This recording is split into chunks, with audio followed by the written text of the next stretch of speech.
That is the nub of it, Mr Speaker, and I will resume my seat. Stuart Nash. Sorry, we're having some problem with the clocks here. We'll get there. Okay. Mr Speaker, look, I actually feel for the member. No. You know, when he stood there silent for 20 seconds because no, 10 minutes. I've got to speak for 10 minutes on this as well. And Mr Speaker, if I read this bill out very, very slowly, including the explanatory note, I think I'd make it 4 minutes and 22 seconds. So making a 10-minute speech out of a 4-minute bill is actually a real challenge, but it's one that I'll take up with gusto. But the interesting thing, Mr Speaker, is the member before Mr Scott stood up and he spoke passionately. He was really passionate, and he talked about financial expenditure, and he talked about closing tax loops, and he talked about foreign companies, and he was raging. He was on a roll. But unfortunately, he was stopped. He was stopped when he talked about all the great things and the meaningful things they were doing.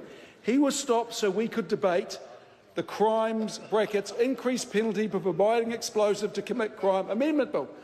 Now, Mr Speaker, as a Member of Parliament, I take my role very seriously, and I take the fact that passing legislation in this House is one of the privileges that we actually get when we are Members of Parliament. And debating legislation and giving it a full debate is very, very important, and I think that's what New Zealanders expect. But the thing is, Mr Speaker, is we have a bill in front of us now which is 5 clauses long, and maybe it is important because the last thing we want, to be honest, is, you know, mean cowboys riding horses down the main street and blowing up safes after stealing dynamite from the local gold mine. Well, Mr Farfoy has a very interesting point. You know, there may well be a discrepancy in the Crimes Act if you provide explosives, not you, Mr Speaker, if a person provides explosives for the purpose of committing a crime.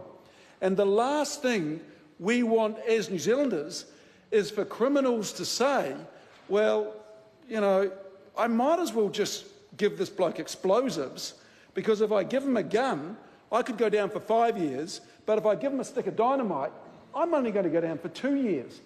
I have not seen evidence, Mr Speaker, and that's why I suspect this is going to go to a select committee I'm on.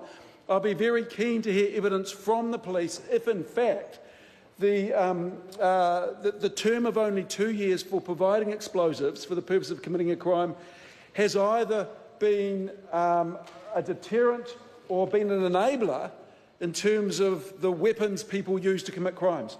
And maybe what we'll find, and only the police will know because I must admit we haven't got a regulatory impact statement or anything like that, and maybe the police will say, hey, no, this is a real problem. We do have a real problem with this, and what we've seen is around about 1,000 people a year providing explosives for the purpose of committing a crime. And what we want is we need the ability to lock them up for 5 years because 2 years isn't enough. And if that comes across the select committee table, if the police provide that evidence to our committee that shows that the law is an ass because people are not providing guns, they're providing explosives, then Mr Scott will have done us a favour.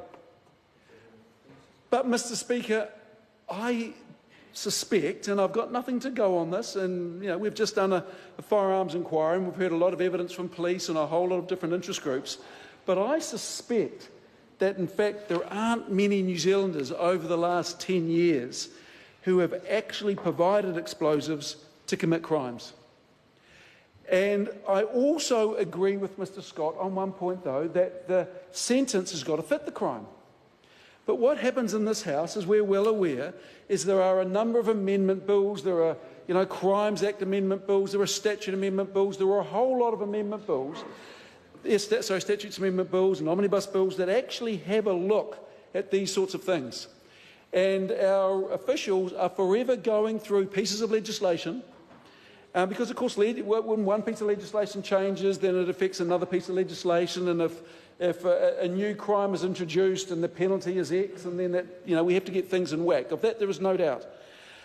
But I'm just saying, Mr Speaker, that the time we are going to spend on this bill, I think it could have been better spent if, in fact, this was part of a Crimes Act amendment bill.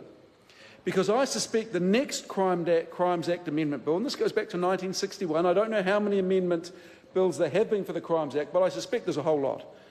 But what I think could have happened is in the next crime amendment bill, there will be, let's figure, 15 or 20 different amendments to penalties for different crimes, because what we're seeing, Mr Speaker, with the advent of things like P, with new weapons, with tasers, with all this debate going on in the community, that people are looking at the different penalties for different crimes. I mean, let me give you an example. One of the recommendations that we have made, and this hasn't been passed by the committee yet, but one of the recommendations we have made is, in terms of firearms offences, we need to look at the penalties.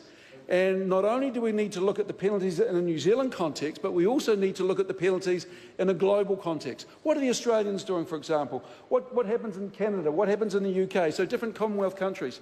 But when it comes to this bill, Mr Speaker, when the only purpose of this bill is not to redefine explosives, is not to look at a different type of weapon, because the irony is, Mr Speaker, is we're not only amending a certain section of the Crimes Act, we're amending a subsection of that clause in the Crimes Act, because we're amending Section 272 of the Crimes Act, but in fact Section 272, Mr Speaker, talks about explosive substance, which of course is what we're dealing with here, but also a dangerous engine, an instrument, a thing with an intent or to use or enable another person to commit such an offence.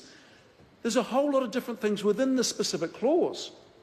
So really, if the crime does not match the time, there is a much better way to deal with this that I think could have really optimised members' times in the House. And the cynic in me says that Mr Scott put this in the ballot. He was told by his whips to put this bill in the ballot. He knew it wasn't going to get drawn out because there's, 120 bills in the ballot. When this was drawn out, I can imagine Mr Scott in his office going, oh my gosh, what am I going to talk about? And the reason I say that, the reason I can imagine that, Mr Speaker, is because when he was actually standing here charged with speaking about the bill, there was a 20-second gap. And 20 seconds isn't long if you're holding your breath or you're doing something else. Yeah, but, exactly, Mr Hinara. But when you're supposed to be giving a speech on your own bill, after about 3 minutes, it's a long time. Because there is nothing much to say about this bill. Of course we support it. Of course we're going to support it. I mean, I don't want someone who provides explosives for the purpose of committing a crime to get away scot-free or only to go down for 2 years. In fact, I wonder, Mr Speaker, and we will find this out at Select Committee, and I think the member gets another turn to speak of this, doesn't he, later on. I wonder if this has actually been led by the judiciary. Maybe a member of the judiciary has approached Mr Scott, and he can enlighten us in his last speech, and said, Mr Scott, as my local MP, I have a real concern because I've had a whole lot of people in front of my bench in my court who have been done for providing explosives, and I can only put them away for 2 years, and it's just not right, because the potential harm of their actions if they hadn't got caught is significant. And maybe that's why we're here. Maybe this is a really important piece of legislation, and Mr Scott just forgot to elaborate when he was giving his speech. But again, I suspect that there hasn't been a well-meaning judge. I suspect there hasn't been a constituent delegation that has approached his office and said, we have this issue. In fact, I suspect that if Mr Scott actually spent some time in his electorate, he would find that there are a lot of issues that people in Waipakorau, in Masterton have that are more important than this.